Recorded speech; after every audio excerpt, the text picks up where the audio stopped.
నమస్తే. ఏం పేరు? కే రవీందర్. రవీందర్ గారు ఏం చేస్తుంటారు? నేను డ్రైవింగ్ చేస్తున్నా. డ్రైవింగ్. అవును. ఎక్కడ ఉండేది ఎక్కడ? ఇక్కడ 33వ వార్డు చిరుముల్కు చెతాండ మహబూబ్నగరే. మహబూబ్నగరే. సో మరి ఎట్లా ఉందన్న ఇప్పుడు దగ్గరలో పార్లమెంట్ ఎన్నికలు వస్తున్నాయి. మొన్న అసెంబ్లీ ఎన్నికలు అయిపోయింది, కాంగ్రెస్ పార్టీ అధికారంలోకి వచ్చేసింది. సో మరి ఈసారి ఏ పార్టీ అధికారం అంటే సెంట్రల్లో ఏ గవర్నమెంట్ వస్తే బాగుంటుంది అనుకుంటారు? ఖచ్చితంగా కాంగ్రెస్ వస్తుందండి. ఎందుకంటే గత ప్రభుత్వాల అరాచకాలు చూసి ఎలాంటి అభివృద్ధి లేదు, ఖాళీ వాళ్ళ ప్రచారం వరకే ఉన్నది. ఏదన్నా చెప్పుకోవాలన్నా చెప్పాలంటే నిజానికి ఎలాంటి మార్పు రాలేదు. జరిగిన తెలంగాణ వచ్చిందనే ఒక మాట తప్ప ఎవరి జీవితాలు బాగుపడలే. నిరుద్యోగత అంటే చెప్పొద్దు, ఇంకా నిరుద్యోగత ఇంకా చావట్లే పిల్లలు, అదే ఒకటి సంతోషించాలి. ఊరికి రెండు వైన్సులు, అది డెవలప్మెంట్. దాంట్లో చెప్పుకోవచ్చు వాళ్ళ ఇది గత ప్రభుత్వాల డెవలప్మెంట్ అంటే గల్లీకో వైన్స్, అలా అరాచకాలు ఇది. సెంట్రల్ లో చూసుకుంటే ఇప్పుడు బీజేపీ గవర్నమెంట్ కూడా 2 సార్లు అధికారంలోకి వచ్చేసింది. ఇప్పుడు 3వ సారి కూడా సిద్ధం అవుతున్నారు, ఇటు కాంగ్రెస్ కానీ బీజేపీ కానీ. సో ఎట్లా ఉంటుంది అన్న ఇప్పుడు గతంలో చూసిన బీజేపీ గవర్నమెంట్ ఎట్లా అనిపిస్తుంది?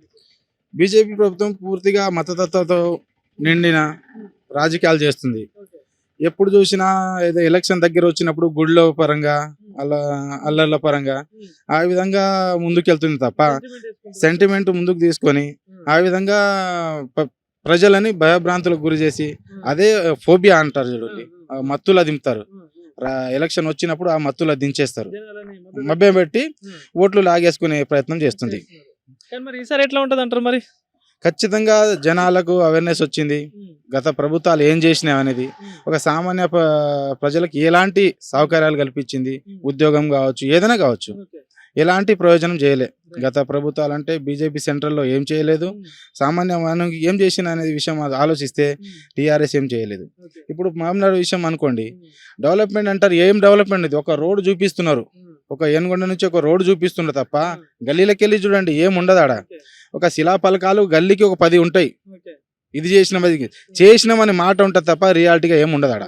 సో మరి మీ మహబూబ్నగర్ చూసుకుంటే ఇక్కడ చెక్ డ్యామ్లు కట్టించి రైతులకి నీళ్ళు అందిస్తామని చెప్పడం జరిగింది కదా. సో మరి ఎట్లాంటి ఏమైనా జరిగినాయి? గత ప్రభుత్వాలు ఏం చేయలేదు.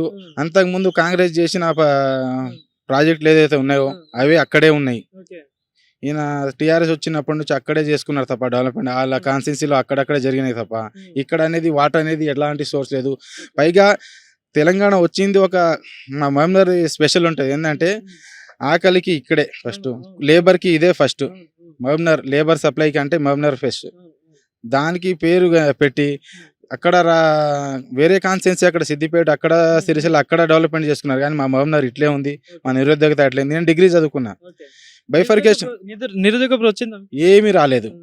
ఉద్యోగం అంటారు, చెప్తాను ఇంకోటి. నేను ఆచార్య ఇంజనీరింగ్గానో డ్రైవర్గా చేస్తుంటే 5 సంవత్సరాలు చేసిన, మా పర్మనెంట్ చేస్తామని చెప్పిర్రు. ఉన్న జాబ్ ఊడగొట్టిరు బైఫర్కేషన్లో, ఆంధ్ర తెలంగాణ బైఫర్కేషన్లో ఉన్న జాబు తీసేసారు.